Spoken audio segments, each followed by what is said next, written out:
प्रिय भाई बहनों, आज की रोटी के घर सदस्य व्यक्तियों के लिए यीशु ख्रिस्तांची मधुर नावाचे सप्रेम नमस्कार। आज की दिनांक 25 मार्च 2026 बुधवार। प्रेम मत्सर करत नाही, प्रेम मत्सर करत नाही। पहिली कोरिंथियर 13वा अध्याय वचन 4। ज्या हृदयात प्रेम भरलेले असते त्या हृदयात मत्सरला जागा नसते। प्रेम सर्व काही सहन करते, सर्व काही विश्वास ठेवते, सर्व गोष्टीची आशा करते आणि सर्व काही सहन करते। जिथे असे प्रेम राजे करते तिथे मत्सर रागू शकत नाही। म्हणून प्रेम मत्सर करत नाही, पण मत्सर नाश करणारा असतो। मत्सर हाडांना उजवतो। नीतिसूत्र 14वा अध्याय 30वा वचन। त्यांची सुरुवात लुसिफरांची हृदयात झाली। देवासारखा कोणाची इच्छा करून तो स्वर्गातून पडला। मत्सर मुले किती भयंकर पतन झाले। देवाचे लेकरांनो, कधीही मत्सराला जागा देऊ नये।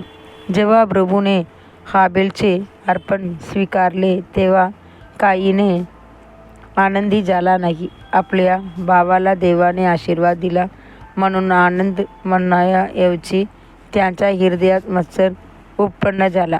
तो मत्सर पुढे देश आणि कुणाईत बदलला। त्याने आपल्या भावाविरुद्ध उठून त्यांचा वध केला।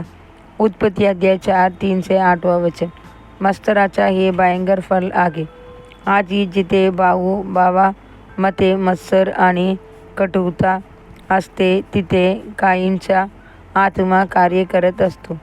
जेव्हा आपण एखादा भावाला प्रगती करताना पाहतो तेव्हा आपण प्रभूचे आभार मानून आनंद मानला पाहिजे। जर एखादा दोष दिसला तर ज्याला सार्वजनिकपणे उघड करू नये किंवा लाजवू नये, त्याऐवजी प्रार्थनेत त्याला क्षमा करावी आणि त्याची दुर्बलतेवर विजय मिळवण्यासाठी मदत करावी।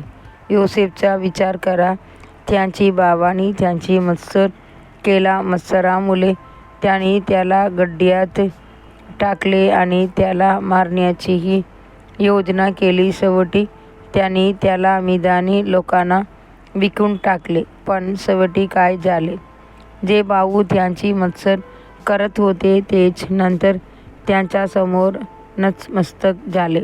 ज्यांनी तिरस्कार केला होता त्यांच्यासमोर जे जमिनीवर पडले। आणि जे तुमची मत्सर करतात ते कदाचित एक दिवस तुमच्यासमोर नम्र होतील। बाबेलमधील अधिकाऱ्यांनी दानिएलची मत्सर केला आणि राजाकडे त्याच्यावर खोटे आरोप केले। दानिएलला सिंहाच्या गड्ड्यात टाकण्यात आले, पण प्रभूने त्यांची सुटका केली आणि ज्यांनी त्यांच्यावर आरोप केले होते त्यांनाच त्या गड्ड्यात टाकण्यात आले। जेव्हा एखादी व्यक्ती आपले हृदय देवाप्रमाणे भरू देते तेव्हा मत्सर तिथे प्रवेश करू शकत नाही।